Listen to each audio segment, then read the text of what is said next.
Well, greeting friends, we greet you on your iPod or iPad or iPhone or mobile device. We come to you and we're just so grateful of all that God's doing here locally at the Way Family Church. And we just endeavor to reach out and to minister life and hope and strength to you. And the Bible says in John chapter 1 verse 16 that of the fullness of Jesus we have all received grace for grace. I'm just going to believe that in your life you're going to experience the fullness of God's grace. A grace for grace, a grace for grace. He's got everything covered for you. We've been discussing here relationships. And I'm sure that you know that relationships affect every sphere of us. Your job, your occupation, your entertainment, your life, your sphere, everything is dictated. Everything revolves around relationships. And I just want to share a little nugget with you that may help you out. We find an amazing story in Luke chapter 17. It's one of my favorite stories, and I think there's so much to glean and so much to learn from it. But here we see there's 10 lepers, and of course they have been exiled from that community. They've been shunned, they've been rejected, they're put into an ostracized place. And just like Jesus always does, he's ready to reach the down and out, and he's ready to set the captives free and minister his transformation. And so Jesus was walking through Jerusalem, and he comes across these 10 lepers, and Jesus, as he so regularly does, brings healing to these lepers. And in the tradition and in accordance to the law, they were required to go show themselves to the priest as healing. And so the Bible records how Jesus told them to go show themselves to the priest. And then it records something very amazing, and I want you to get this, dealing with our relationships with Jesus, our relationships with His Word and with His Spirit, our relationships with one another, our spouses, our in-laws, our outlaws, our uncles, our aunts, our children, that there's something important we must learn here. And what's interesting is the Bible records in Luke 17 verse 15 that one of them, when he saw that he was healed, he returned and with a loud voice glorified God. And he fell down on his face, giving thanks to him, speaking of Jesus. And he was a Samaritan. Verse 17, Jesus responds like this. So Jesus answered and said, were there not 10? Where are the other 9?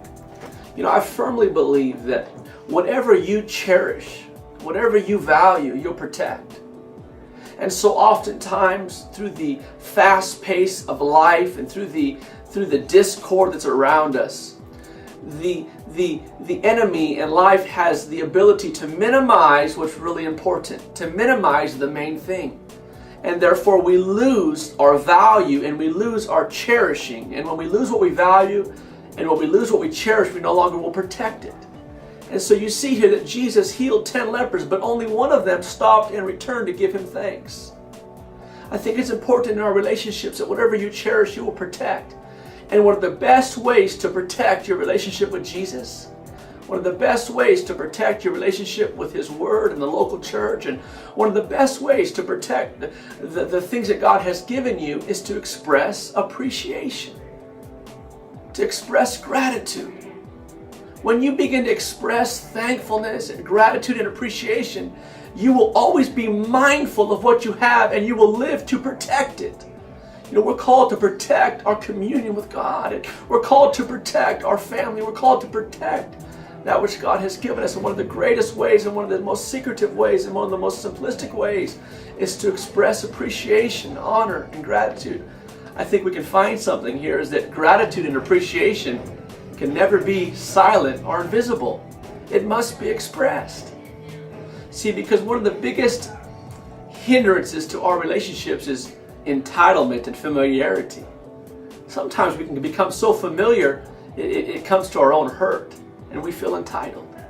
Let's never feel entitled. Everything we have has been a gift given to us, and let's walk this life out in our relationships with honor and appreciation, cherishing those things and protecting those things that God has given us. I think one of the most amazing things we must record and remember is that so many times that our appreciation and our sincere thankfulness will sustain and maintain God's visitation, God's blessing in our life. Meaning, appreciation and thankfulness in your relationship will help sustain the strength and health of that relationship for the duration. So husbands and wives, Express thanks, express appreciation, cherish it. It will sustain its longevity. So I pray today that you become like that one leper. And don't get distracted with the things of life, and don't get too busy and too preoccupied, but always stop to return back to Jesus, return back to sender, return back to one another, return back to those relationships, and just express your value and appreciation. It will always keep things protected. And Jesus won't have to look over and say, hey, where's the other 9? We'll be right where we need to be. Until next time, keep your eyes on the prize, and the prize is Jesus. We love you. Look forward to connecting again soon.